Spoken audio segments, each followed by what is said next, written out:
Qu'est-ce que c'est beau. Bienvenue dans le bocage, dans le Bourbonnais.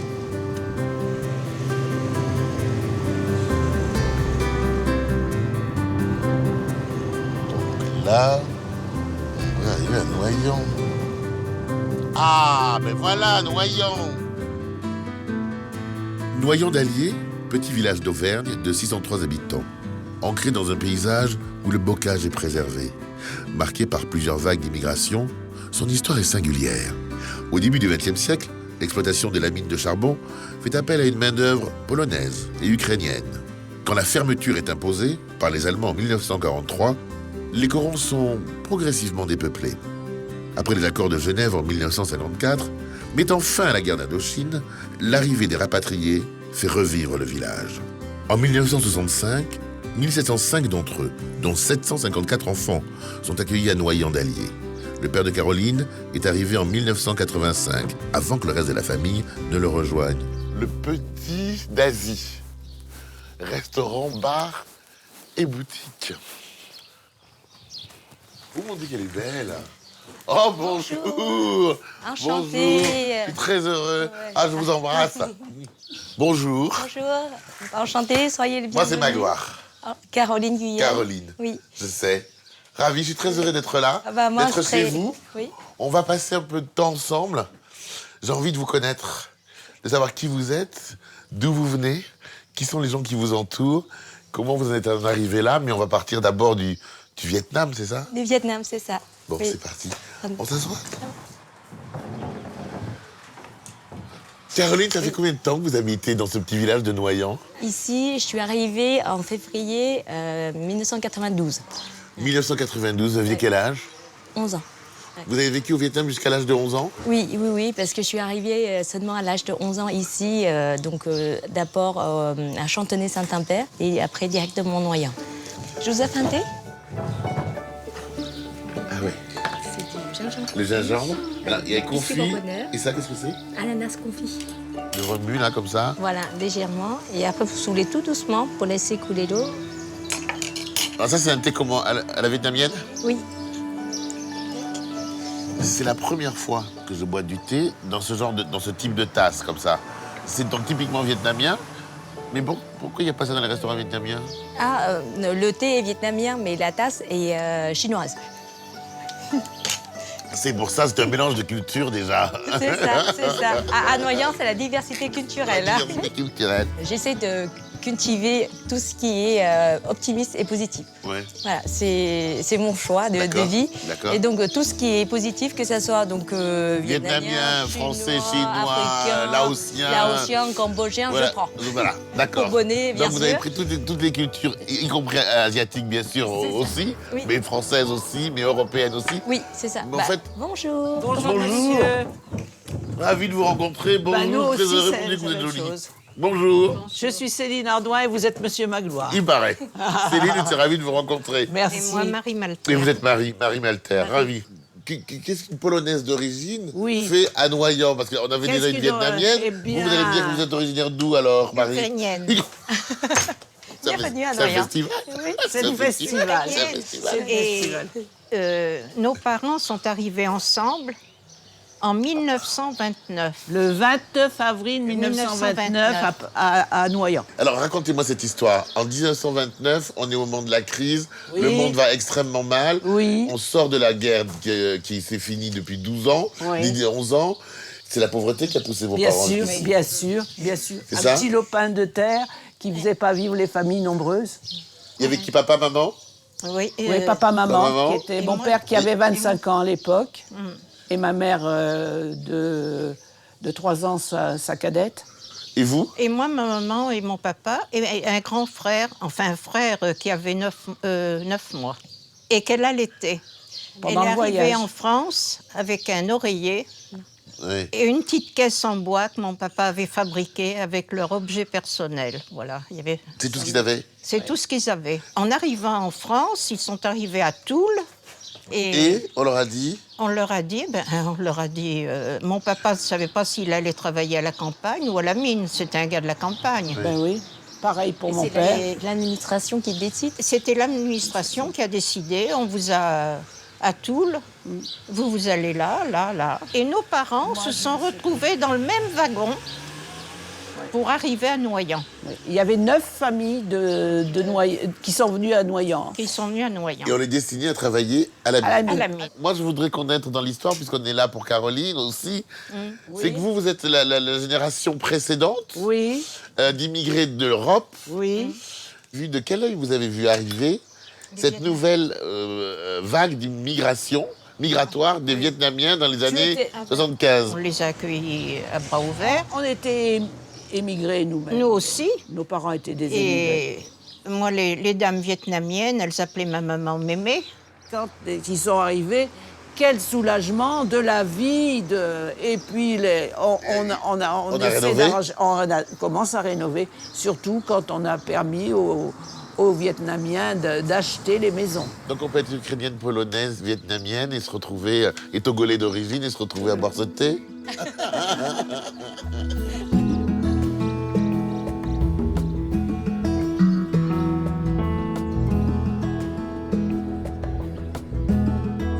Avant de se lancer dans la restauration, Caroline a travaillé plusieurs années comme secrétaire auprès d'un député de la région. Son engagement, elle le met aujourd'hui au service de sa communauté. On est où là? Alors, nous sommes à la mairie de Noyant-d'Allier. Oui. On va à la rencontre du maire. Bonjour Marie-Claire. Bonjour Caroline. On a rendez-vous avec monsieur le maire. Je vais l'avertir de votre présence. Non mais regardez, non mais attendez. Donc vous avez des lits Tintio, Oui.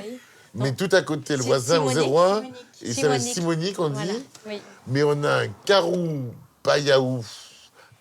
Mais on a Levan, on a Makowski. Voilà. Donc tu vois, rien que par rapport au nom, on a une diversité étonnante. Hein. Et parfois, derrière un nom très français, tu vois, tu as des métis. Strop, c'est pareil. C'est le papa est français et maman viette. Superbe, superbe. Tu avais 20 nationalités d'origine, en fait, il paraît. Oui, Un minimum, dit la secrétaire de mairie. Ouais, je dis 20, 22 en général. Oui, c'est ça. Monsieur le maire, bonjour. Vous êtes à la tête d'une commune un peu curieuse, un peu étonnante, qui a une histoire bien particulière. C'est une commune insolite.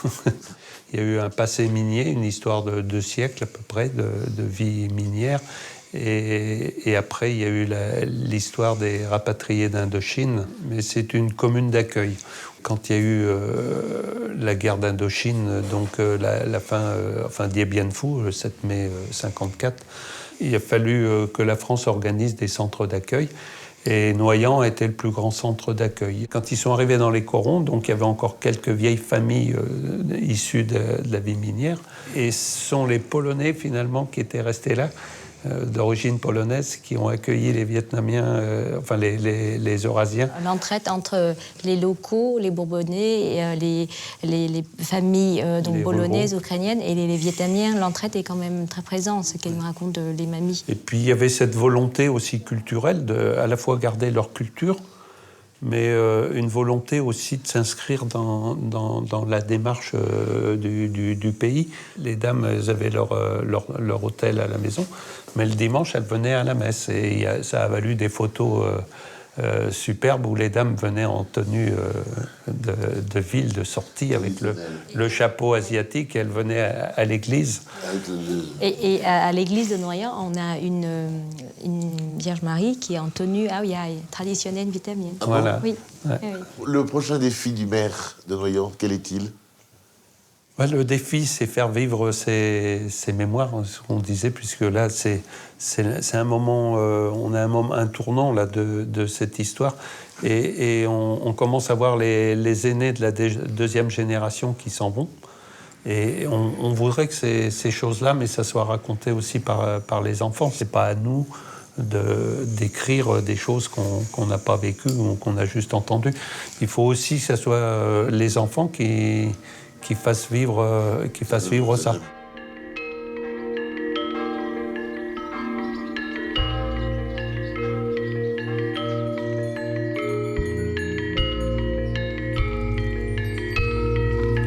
Incroyable, incroyable. Bienvenue au Vietnam. Noyant-d'Allier se distingue par son histoire et étonne avec sa pagode érigée par la communauté bouddhiste. En lisière du village, un Bouddha doré de 7 mètres de haut accueille les visiteurs. Mais je trouve qu'il y a un Bodhisattva qui est très vivant là. Bonjour Tata, je vous présente Magloire. Magloire, Enchantée. dites-nous où nous sommes. Nous sommes ici dans un havre de paix qui existe depuis 1983. D'accord. Voilà, c'est la construction de la pagode qui a été initiée par un certain nombre d'habitants qui pratiquaient à la fois le catholicisme, mais qui avaient gardé dans leur cœur le bouddhisme qu'ils avaient connu en Indochine. Donc en 83 est érigée cette pagode. Oui. À l'initiative donc des familles. De quelques familles. Alors, ce qui s'est passé, c'est qu'il y a eu tout d'abord la création d'une association. Il y a eu évidemment beaucoup de contacts pris, puisque le terrain, ici, qui représente un peu moins de 10 000 m², appartient à la commune. C'était un terrain nu qui, du temps des mineurs qui résidaient ici, jusqu'à la fin de la Deuxième Guerre mondiale, ça pouvait être des jardins ouvriers. D'accord. Des jardins ouvriers. Et puis, c'est devenu progressivement une friche. Mhm. Et il y a eu 2 lieux qui ont été proposés, une autre portion de terrain qui pouvait convenir. Mais ce qui se passe après, c'est que l'association a été chercher un vénérable en région parisienne. Et pour venir déjà dire si le lieu convenait. Des 2 terrains, il a choisi celui-ci. Comme les croyances font qu'il y a beaucoup de géomancie, c'est-à-dire un lieu est peut-être plus privilégié qu'un autre, donc ça a été le choix du vénérable.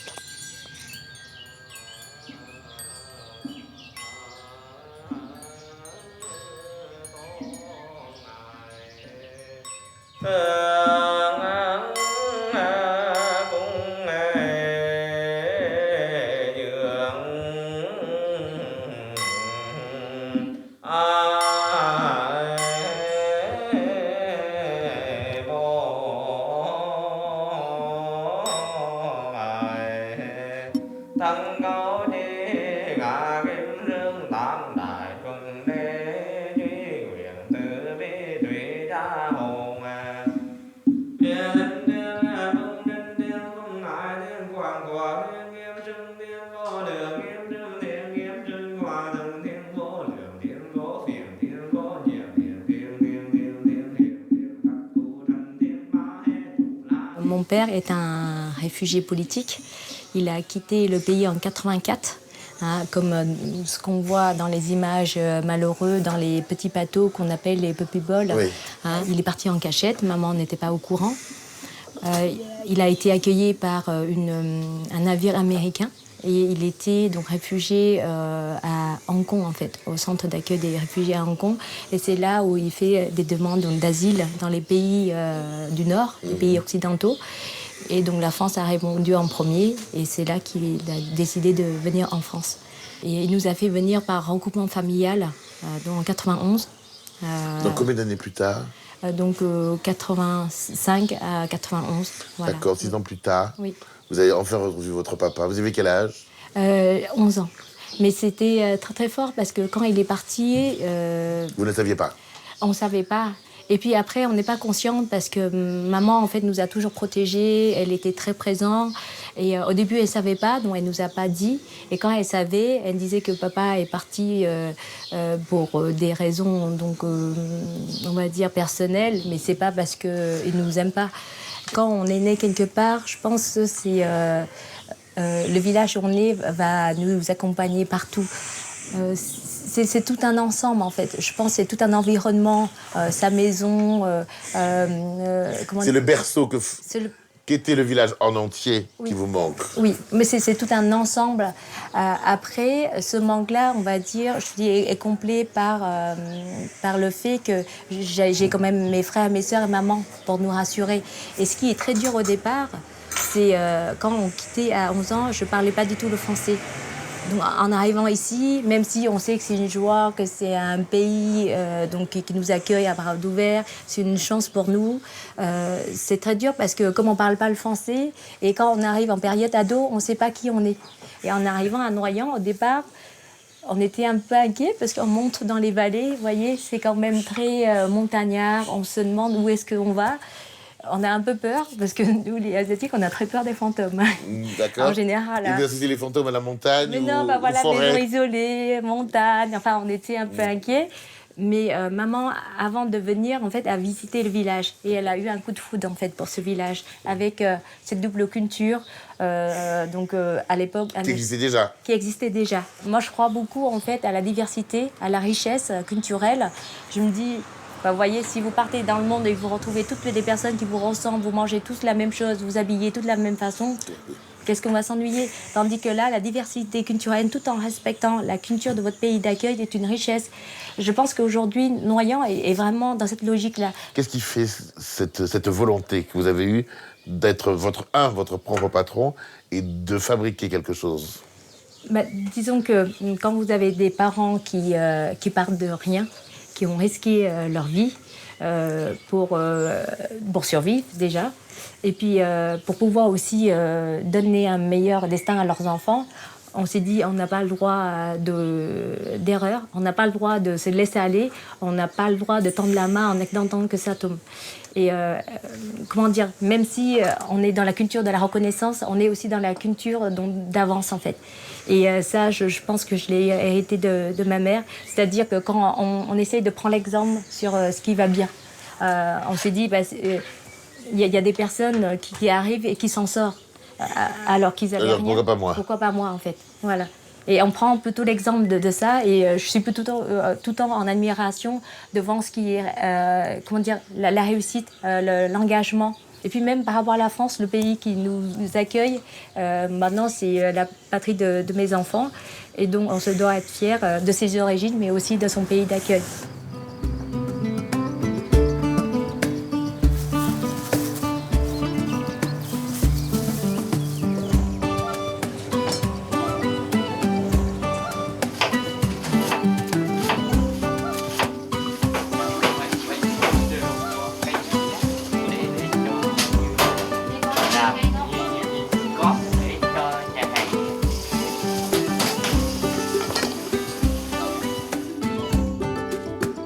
Comment on dit santé en...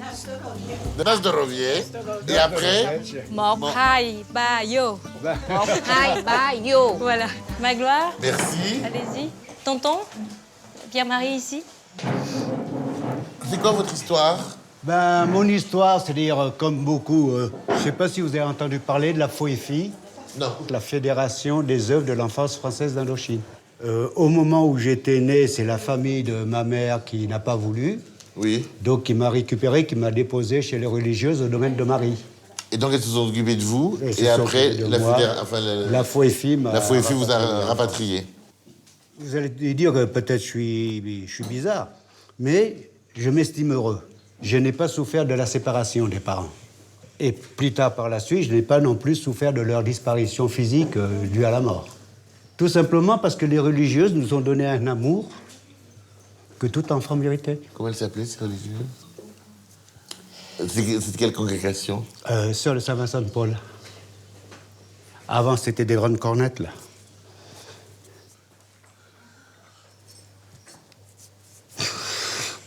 Et surtout les sœurs. Ils se rappellent de ces sœurs qui s'occupaient beaucoup de toi. Ils t'ont beaucoup aimé. Et moi, j'aurais voulu faire les beaux-arts. Oui. Malheureusement, c'était impossible. Oui. Parce que nous étions très pauvres. Oui. Mes parents étaient très aisés au Vietnam. Et quand on est arrivé ici, avec une seule valise comme bagage, et on était très nombreux, mon papa ne pouvait plus travailler, ma maman ne pouvait pas travailler parce qu'elle avait beaucoup d'enfants. Et donc, du coup, c'était vraiment très pauvre. J'avais, par exemple, jusqu'en terminale, j'avais un pantalon pour toute l'année. Un pantalon. Comme je prends la mettez une ligne de chaque. Un peu de germe de soja. Je le mets sur le... Une petite ligne, pas trop parce que sinon ça casse. Voilà, une petite ligne. Voilà, troisième ligne. Caroline est très proche de sa famille. Ses parents et ses sœurs sont restés habités au village, mais son père les a quittés récemment. C'est là, c'est la photo de papa et maman quand ils étaient jeunes. Et là, qui est toute cette famille alors? Donc dedans, on voit ma maman, ma demi-sœur, mes frères et mes sœurs. Et moi, Vous êtes où? Et moi, je suis là. Caroline, c'est vous ici? Oui, c'est moi, oui. Vous êtes un petit bonhomme. C'est là, en fait, c'est juste avant qu'on prend ma gloire, regardez. J'étais très fière au début. En fait, quand on est parti, c'est maman qui nous a amenés voir papa. Et là, c'est moi qui ai ramené maman retourner au pays pour voir la famille. Donc, j'étais très fière de moi. C'était en quelle année? 2003. 2003, Ouais, ah, 2003, d'accord. oui. Là, c'est la première rencontre. Papa nous a revus après toutes les années d'absence. Donc, quand il nous a vus, il nous a pris un par un dans les bras. Il ne nous a pas revus tant d'années, donc il nous a pris tous les uns après les autres dans ses bras. Bien d'années, Caroline. Papa nous a quittés en 85 et on l'a rejoint en 91. Voilà. Là, c'est une...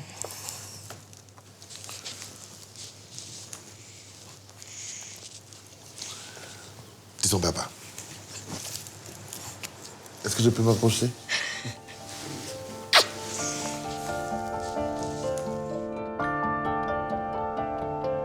Après nous avoir accueillis, ouvert les portes de chez elle et partagé son histoire, c'est à mon tour de remercier Caroline avant de poursuivre mon voyage.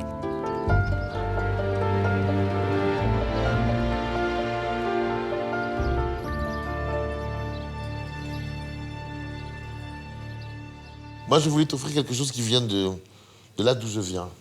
Ce sont des perles qu'on offre pour les naissances et les mariages à Lomé. Donc, ce sont ces perles-là qu'on trouve. Et curieusement, j'ai appris qu'une partie de ces perles, certaines, venaient à l'origine d'Asie et sont maintenant fabriquées en Afrique de l'Ouest, au Bénin. Et chez nous, on donne un prénom par jour de naissance. Merci beaucoup. Et celui-ci correspond à mon jour de naissance. C'est vrai? Oh, ça me touche beaucoup. Merci, ma gloire. Voilà. Merci. Merci beaucoup. Non, c'est moi, merci. C'est nous, merci.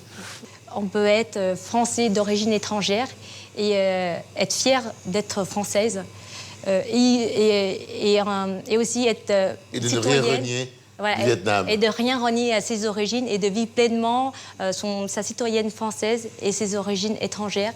Et je trouve que la mixité culturelle est une richesse.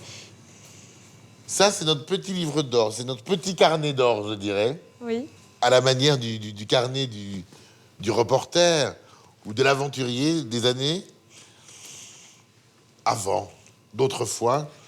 On va laisser une page de garde. Ouais. C'est un petit exercice d'écriture. Et je te laisse penser, réfléchir. Ce que tu viens de dire est formidable, juste en quelques mots. Merci d'être venu. Merci.